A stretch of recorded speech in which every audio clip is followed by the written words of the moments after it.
Oh, there's also infighting. The girls are fighting. Drama. Candance Owens says, Andrew Clavin says, the problem with arguing with anti-Semites is that they are genuinely stupid as bricks. First, they say Christ is king and America first, then make excuses for Iran's government of radical Islam is dedicated to the U.S. destruction. They think Gentiles have tormented and persecuted Jews in one nation after another. So there must be something wrong with Jews. Really, Sherlock? They're not even smart enough to be feckless clowns. Jews are less than 3% of our population and have made amazing contributions in science, industry, finance, and entertainment. And that's not even mentioning the bagels, in parentheses. Oh, the bagels. And while Jews have their evildoers, just like everyone else, the anti-Semitic conspiracy theories about Nagasaki and Bolsheviks and Leo Frank are truly the work of semi-literate morons. I know they like to flood social media with ugly garbage. It's all they got. The only way that these monstrous pieces of shit would ever entirely and exclusively address anti-Semitism was if, they were recognizing the real problem of anti-Semitism amongst their ranks.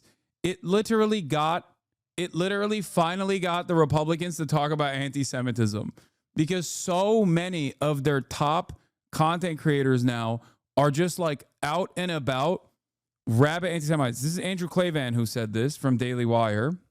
I didn't even know there was a Jewish Nagasaki conspiracy, but it's actually not shocking to me at all. As I said before, every conspiracy eventually revolves around Jews. It always goes back to Jews, the Jews. I know they like to flood social media with ugly garbage, is all they got, but paying attention to them lowers your IQ more than fluoride and doesn't even help with your teeth. Best to leave them play with themselves.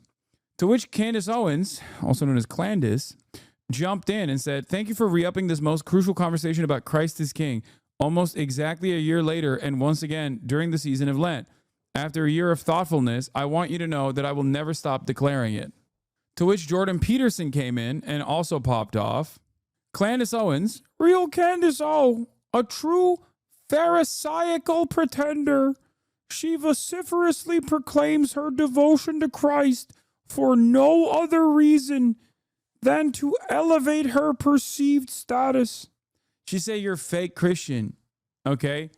You've desecrated the Eucharist. I don't know. That's like a Christian thing, right? That's like a Catholic thing. I don't know. But basically, he was like, you ain't a real Christian. He said stolen valor. Her outrage is designed not to shout out from the rooftops, build bridges or make peace, but to subvert Christianity itself with its new force to her own purposes. She is literally using God's name in vain. There are few more unforgivable sins. Woe to you, scribes and Pharisees, you hypocrites! You are like whitewashed tombs, which appear beautiful on the outside, but inside are full of dead men's bones and every kind of filth.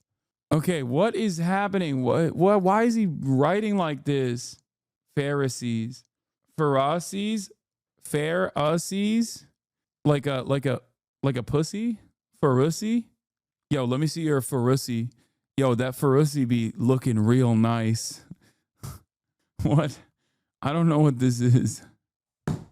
Man is Pharisee? That Pharisee got me acting strange. Okay. Woe to you, teachers of the law and Pharisees! You hypocrites! You clean the outside of the cup and dish, but inside there are full of greed and self-indulgence. Finally, if she wasn't the worst hypocrite, she would forswear the Tate brothers, but they draw attention, and for a pretender, all attention is good attention, even at cost, say, of the pearl of great price. And then he posts a Nick Fuentes quote, I guess, or this.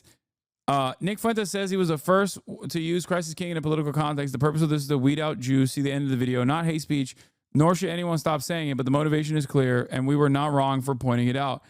The Republicans are infighting over the growth of the overt anti-Semitism, because like Republicans have always harbored anti-Semites in their ranks, like pretty obvious ones, but they usually would they usually would just like kind of, keep them on the back burner and they wouldn't pop off so much.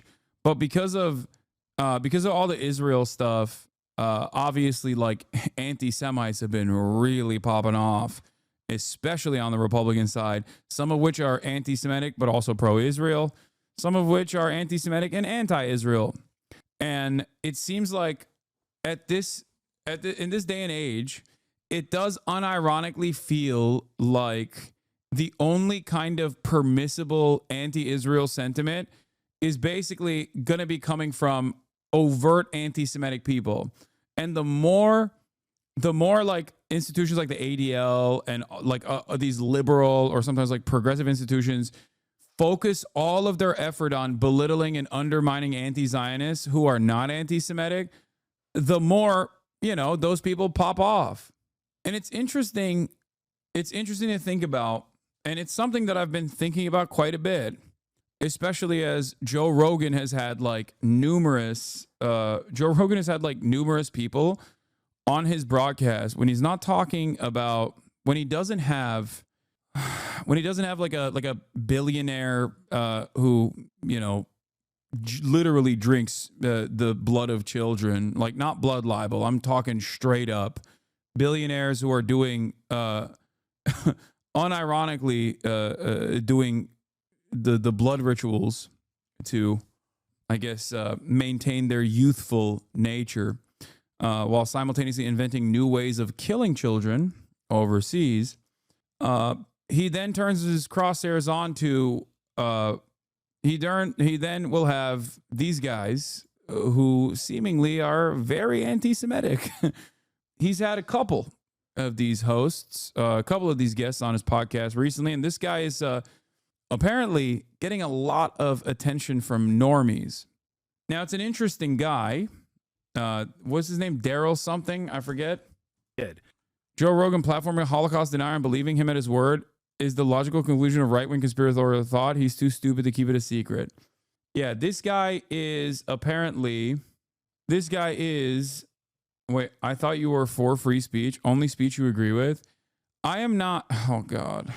First of all, I think it's very stupid for a lot of you to come in here and talk to someone like myself who is unironically attacked with the purpose of deplatforming on a daily basis. I think in 2025, no one can say that like the people that are prosecuted the most for their speech are pro-Palestinian advocates. Okay, that's always been the case, but it's now become undeniable. That truth is virtually undeniable. As a matter of fact, this is a meta-analysis on what kind of speech is permissible, what kind of anti-Israel speech is even allowed or is very popular in mainstream political discourse. Okay. I am not an advocate for deporting or jailing people for simply just their speech, no matter how insane it is. Although I do understand that there are limitations to free speech, even in the expansive boundaries, the expansive, seemingly no boundary free speech that America has, there are still limitations to that, understandable limitations to that. There's no such thing as free speech absolutism. Okay? Having said that, American free speech protections have historically only protected the right, reactionary right, neo-Nazi sentiment, things of that nature, and have never been as expansive when protecting leftist speech.